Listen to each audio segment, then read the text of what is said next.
ఓం నమో వెంకటేశాయ. నేను మీ శ్రీనివాస్. భక్తి మార్గానికి స్వాగతం. అన్నవరం వెళ్ళే స్వామివారి భక్తులు ఎవరైతే ఉంటారో మొదటిసారి వెళ్ళే వాళ్ళకైతే ఈ వీడియో ఎంతగానో యూజ్ అవుతుందండి.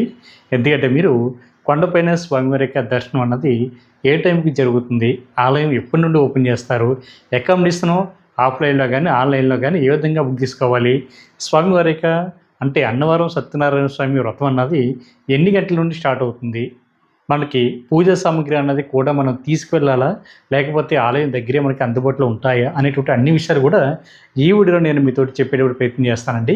కాబట్టి ప్రతి ఒక్కరు కూడా తప్పనిసరిగా ఈ వీడియోని పూర్తిగా చూసేటువంటి ప్రయత్నం చేయండి.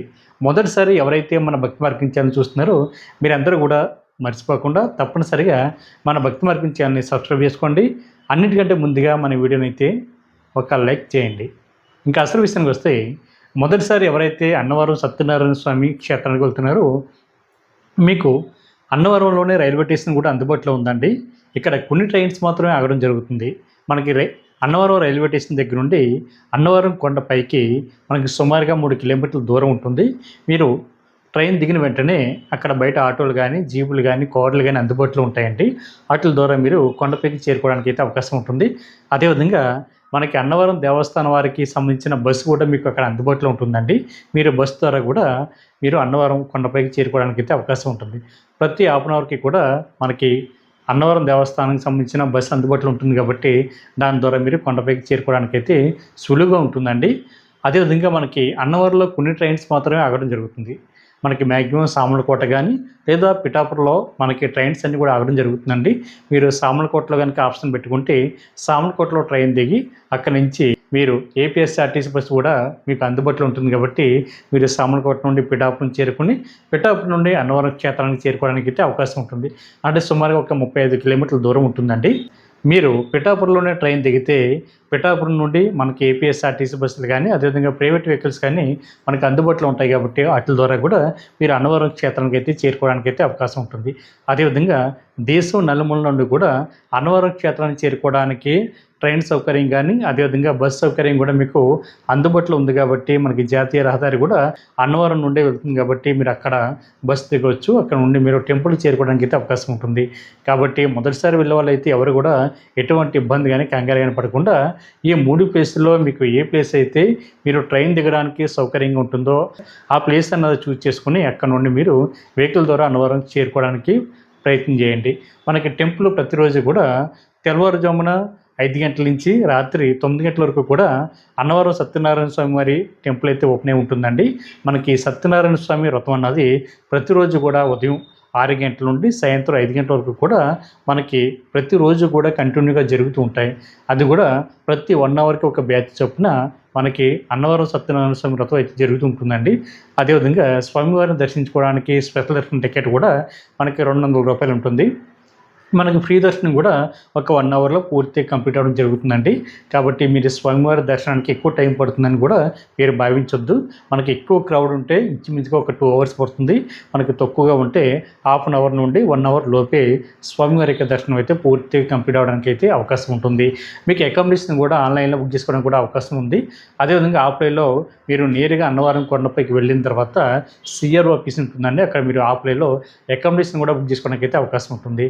మనకి 100 రూపాయల దగ్గర నుండి మనకి 3000 రూపాయల వరకు కూడా ఏసీ నాన్ ఏసీలో కూడా మీకు అకామిడేషన్ కూడా మీకు అందుబాటులో ఉంటుంది. కాబట్టి ఎవరైతే అన్నవరం వెళ్ళి అక్కడ స్వామివారి క్షేత్రంలో ఒకరోజు ఉండాలనుకుంటారో మీరు అకామిడేషన్ అయితే నేరుగా తీసుకునేటువంటి ప్రయత్నం చేయండి.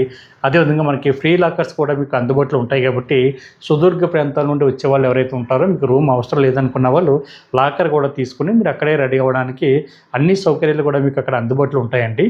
స్నానం చేయడానికి ఆడవారికి సెపరేట్గా మగవారికి సెపరేట్గా అన్నీ కూడా మీకు అన్నవరం క్షేత్రంలోనే అందుబాటులో ఉంటాయి కాబట్టి ఎవరు కూడా ఎటువంటి ఇబ్బంది కూడా పడనవసరం లేదు.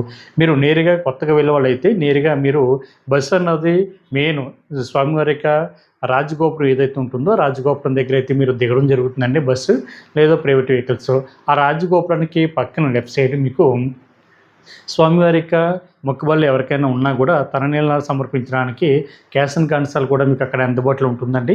అదేవిధంగా మీరు స్నానం చేయడానికి రెడీ అవ్వడానికి కూడా అన్ని సౌకర్యాలు మీకు అక్కడ అందుబాటులో ఉంటాయి. హాట్ వాటర్ ఫెసిలిటీ కూడా చిన్నపిల్లలకి అందుబాటులో ఉంటుంది కాబట్టి మీరు ఎక్కడ కూడా ఎటువంటి ఇబ్బంది కూడా పడనవసరం లేదు.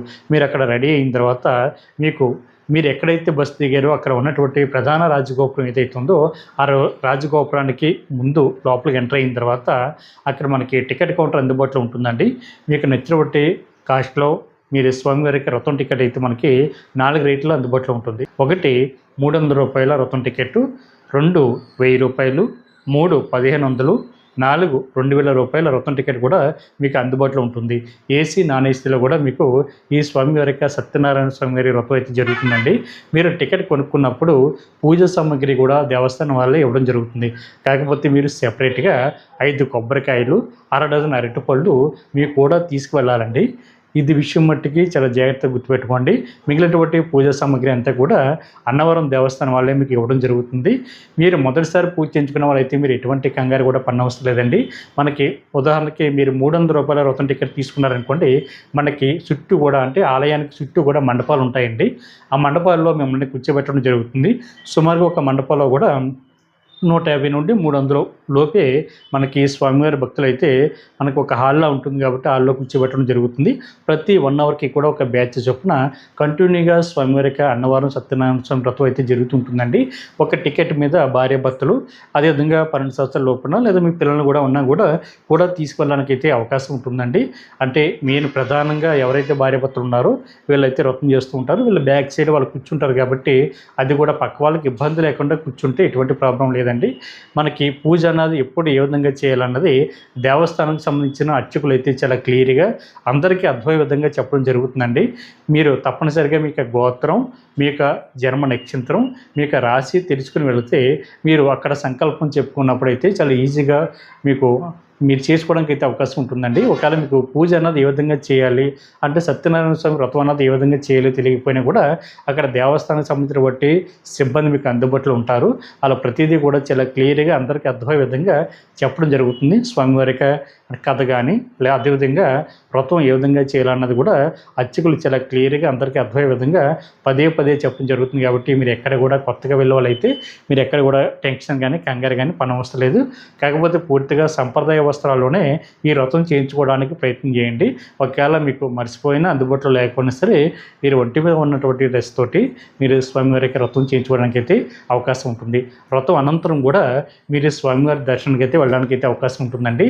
ఇక్కడ స్వామివారి క్షేత్రంలో ప్రధాన దేవతామూర్తుల విగ్రహాలు ఏవైతే ఉన్నాయో అన్నవరం సత్యనారాయణ స్వామి, అదేవిధంగా సాక్షాత్తు పరమశివుడు, అనంతలక్ష్మి అమ్మవారు కూడా ఒకే పీఠంపై కొలువై ఉండి భక్తులకైతే దర్శనం ఇవ్వడం జరుగుతుందండి. ఇక్కడ స్వామివారు పై అంతస్తులో మనకి దర్శనం ఇవ్వడం జరుగుతుంది. స్వామివారిని దర్శనం చేసుకున్న తర్వాత కింద అంతస్తులో మనకి యంత్రాలయం దర్శనం ఉంటుంది. బ్రహ్మ విష్ణు మహేశ్వరులు కూడా ఒకే పీఠంపై కొలువై ఉండి భక్తులకైతే దర్శనం ఇవ్వడం జరుగుతుంది. ప్రపంచంలో మరి ఏ క్షేత్రంలో కూడా బ్రహ్మ విష్ణు మహేశ్వరులు కూడా ఒకే పీఠం పైన కానీ లేదా ఒకే చోట కానీ కొలువై ఉండి దర్శనం ఇవ్వడం ఇప్పటివరకు ఎక్కడ కూడా జరగలేదు. మనకి అన్నవరం సత్యనారాయణ స్వామి క్షేత్రంలోనే ఒకే పీఠం పైన అన్నవరం సత్యనారాయణ స్వామి, సాక్షాత్తు పరమశివుడు, అనంతలక్ష్మి అమ్మవారు కూడా కొలువే ఉండి దర్శనం ఇవ్వడం ఇదే ఏకైక క్షేత్రం. కాబట్టి ప్రతి ఒక్కరు కూడా తప్పనిసరిగా అన్నవరం క్షేత్రానికి ఎవరైతే వస్తున్నారో మీరందరూ కూడా తప్పనిసరిగా ఈ స్వామివారిని దర్శించుకుని స్వామివారికి సేవలు తరించండి. అదేవిధంగా మీరు వ్రతం అనంతరం కూడా స్వామివారికి దర్శనం కంప్లీట్ అయిన తర్వాత సత్యనారాయణ స్వామి ప్రసాదం అన్నది మీకు వ్రతం ఎవరైతే చేయించుకుంటారో వాళ్ళకైతే వ్రతంలో అయితే ఇవ్వడం జరుగుతుందండి. బయట కూడా మీకు 20 రూపాయలు మనకి అన్నవరం సత్యనారాయణ స్వామి ప్రసాదం కూడా మీకు అందుబాటులో ఉంటుంది. అదేవిధంగా బంగి ప్రసాదం కూడా మీకు అందుబాటులో ఉంటుంది. కాబట్టి మీరు ఆ ప్రసాదం కూడా కొనుక్కోవడానికి అయితే అవకాశం ఉంటుంది. అదేవిధంగా మనకి ఈ క్షేత్రంలో నిత్యం కూడా అన్నదానం జరుగుతూ ఉంటుందండి. మనకి ఉదయం 10:30 నుండి స్టార్ట్ అవి మధ్యాహ్నం 2 గంటలు 3 గంటల వరకు కూడా కంటిన్యూగా ఎంతమంది భక్తులు అయితే వస్తారో అంతమంది భక్తులకు కూడా స్వామివారికి అన్నప్రసాదం కూడా పెట్టడం జరుగుతుంది. కాబట్టి సుదీర్ఘ ప్రాంతాల నుండి వచ్చేవాళ్ళు ఎవరు కూడా భోజనం కోసం ఎక్కడ కూడా ఎటువంటి ఇబ్బంది కూడా పడనవసరం లేదు. కాబట్టి ప్రతి ఒక్కరు కూడా ఈ అవకాశాలు సౌకర్యాలు ఉపయోగించుకోండి. అదేవిధంగా స్వామివారికి ప్రసాదం కూడా మనకి పులిహార కానీ దద్దోజనం కానీ పరమాన్నం ఇటువంటివి కూడా మనకి బయట ఓపెన్ ప్లేస్లో రాముల వారి టెంపుల్ ఉంటుంది. దానికి లెఫ్ట్ సైడ్ ముందు మండపం ఉంటుందండి. అక్కడైతే పెట్టడం జరుగుతుంది. అక్కడ కూడా మీరు ఈ ప్రసాదాన్ని ఫ్రీగా తీసుకోవడానికి అయితే అవకాశం ఉంటుంది. కాబట్టి ప్రతి స్వామివారి భక్తులు కూడా ఎవరైతే అన్నవరం క్షేత్రానికి వెళ్తున్నారో మీరందరూ కూడా తప్పనిసరిగా ఈ విషయాలని తెలుసుకోండి. అదేవిధంగా మనకి లాకర్స్ కూడా అక్కడ అందుబాటులో ఉంటాయి కాబట్టి మీకు ఆధార్ కార్డుని చూపించి ఫ్రీగా లాకర్స్ కూడా మీరు పొందడానికి అవకాశం ఉంటుంది. మీరు అన్నవరం సత్యనారాయణ స్వామి వ్రతం కంప్లీట్ అయిన తర్వాత మనకి అన్నవరానికి చుట్టుపక్కల చూడవలసినటువంటి ప్రసిద్ధ పుణ్యక్షేత్రాల్లో మనకి పిఠాపురం వచ్చినట్లయితే పిఠాపురంలో మనకి ప్రధానంగా 4 ప్రసిద్ధ పుణ్యక్షేత్రాల్లో స్వయంభూ క్షేత్రాలు కూడా మీకు అందుబాటులో ఉన్నాయండి. ఒకటి పాదగయ క్షేత్రం, అది తిరిగయ క్షేత్రాల్లో ఒకటండి. అంటే బీహార్ రాష్ట్రంలో ఉన్నటువంటి గయ ఏదైతుందో అది, అదేవిధంగా ఒడిశా రాష్ట్రంలో ఉన్న జాజ్పూర్ ఏదైతే ఉందో ఆ గయ క్షేత్రం, పిఠాపురంలో ఉన్న పాతగయ క్షేత్రం. ఈ గయ క్షేత్రంలో మనకు ప్రధానంగా పితృకార్యాలు, పిండ ప్రధాన కార్యక్రమాలు ఎక్కువ జరుగుతూ ఉంటాయి. ఇక్కడ సాక్షాత్తు పరమశివుడు కోడి రూపాన్ని ధరించారు కాబట్టి ఇక్కడ కుక్కడీశ్వరుడుగా స్వామివారు అయితే కొలువై ఉండి భక్తులకైతే దర్శనం ఇవ్వడం జరుగుతుంది. ఇది స్వయంభూ క్షేత్రం అండి. అదేవిధంగా 18 శక్తిపీఠాల్లో ఒకటైన 10వ శక్తిపీఠం శ్రీ పురోహితిగా అమ్మవారు కూడా ఇదే పాదగయ క్షేత్రంలో కొలువై ఉండి భక్తులకైతే దర్శనం ఇవ్వడం జరుగుతుంది. అదేవిధంగా దత్తాత్రేయ స్వామి ప్రథమ అవతారమైన శ్రీపాద శ్రీవల్లభ స్వామి యొక్క స్వయంభూ విగ్రహం ప్రపంచంలో మరి ఎక్కడ కూడా లేదు. ఇదే పాదగయ క్షేత్రంలో దత్తాత్రేయ స్వామి వారి యొక్క స్వయంభూ విగ్రహం అయితే మనకి దర్శనం ఇవ్వడం జరుగుతుందండి. కాబట్టి మీరు ఈ 3 క్షేత్రాలను కూడా ఒకే చోట దర్శించుకోవడానికి అయితే అవకాశం ఉంటుంది. అదేవిధంగా దత్తాత్రేయ స్వామి ప్రథమ అవతారమైన శ్రీపాద శ్రీవల్లభ స్వామి పుట్టినటువంటి ఇల్లు కూడా మీరు పిఠాపురం క్షేత్రంలో చూడవచ్చు. అది శ్రీపాద శ్రీవల్లభ స్వామి మహాసంస్థానంగా కొలువై ఉండి భక్తులకి అయితే అక్కడ స్వామివారి దర్శనం ఇవ్వడం జరుగుతుంది. పంచమాధవ క్షేత్రాల ఒకటైన కుంతిమాధవ స్వామి క్షేత్రం కూడా మీరు పిఠాపురంలో దర్శనం చేసుకోవడానికి అయితే అవకాశం ఉంటుంది. కాబట్టి ప్రతి ఒక్కరు కూడా ఈ అవకాశాన్ని ఉపయోగించుకోండి. అదేవిధంగా తొలి తిరుపతి క్షేత్రం, అంటే ఎవరు చూస్తే వాళ్ళంత ఎత్తులో కనిపించేటువంటి శ్రీ శృంగార వల్లభ స్వామి క్షేత్రం మనకి పిఠాపురం నుండి సుమారుగా ఒక 15 కిలోమీటర్ల దూరంలో దేవులకి సమీపంలో తొలి తిరుపతి గ్రామంలో స్వామివారు కొలువై ఉండి స్వయంభూ క్షేత్రం అండి. భక్తులకి అయితే దర్శనం అవ్వడం జరుగుతుంది. ఇక్కడ స్వామివారిని ఎవరు చూస్తే వాళ్ళ తిత్తులో స్వామివారి అయితే దర్శనం అవ్వడం జరుగుతుంది. సామలకోటలో అయితే మనకి పంచరామ క్షేత్రాల్లో ఒకటైనటువంటి శ్రీ కుమార భీమేశ్వర స్వామి క్షేత్రం కూడా మనకి సామలకోటలో దర్శనం అవ్వడం జరుగుతుంది. అదేవిధంగా మనకి కాకినాడ దగ్గరలో సర్పవరం గ్రామంలో 5000 సంవత్సరాల చరిత్ర కలిగినటువంటి శ్రీ భవన్నారాయణ స్వామివారి అతి పురాతనమైనటువంటి క్షేత్రాన్ని కూడా మీరు దర్శించడానికి అయితే అవకాశం ఉంటుంది. ఎవరైతే అన్నవరం క్షేత్రానికి వచ్చి స్వామివారిని వ్రతం చేయించుకుని స్వామివారి సేవలో తరిందామా అనేటువంటి ఆలోచన ఉన్నటువంటి స్వామివారి భక్తులు ఎవరైతే ఉంటారో మీకు అవకాశం ఉంటే టైం కుదిరితే చుట్టుపక్కల ఉన్నటువంటి క్షేత్రాలు కూడా దర్శించేటువంటి ప్రయత్నం చేయండి. మనకి తలుపులమ్మ లోవ కూడా మనకి అన్నవరం క్షేత్రానికి సుమారుగా ఒక 15 కిలోమీటర్ల దూరంలో మనకి అమ్మవారు అయితే కొలువై ఉన్నారు. అక్కడ కూడా మీరు అమ్మవారిని దర్శించడానికి కూడా అవకాశం ఉంటుంది. ప్రతి ఒక్కరు కూడా ఈ అవకాశాన్ని ఉపయోగించుకుని స్వామివారి సేవలో తరించండి. ఈ వీడియో కనుక మీకు నచ్చితే లైక్ చేయండి, షేర్ చేయండి. మీకు అభిప్రాయాన్ని తప్పనిసరిగా కామెంట్ చేయండి. ప్రతి ఒక్కరు కూడా మర్చిపోకుండా మన భక్తి మార్గం ఛానల్ని సబ్స్క్రైబ్ చేసుకోండి. ఓం నమో వెంకటేశాయ.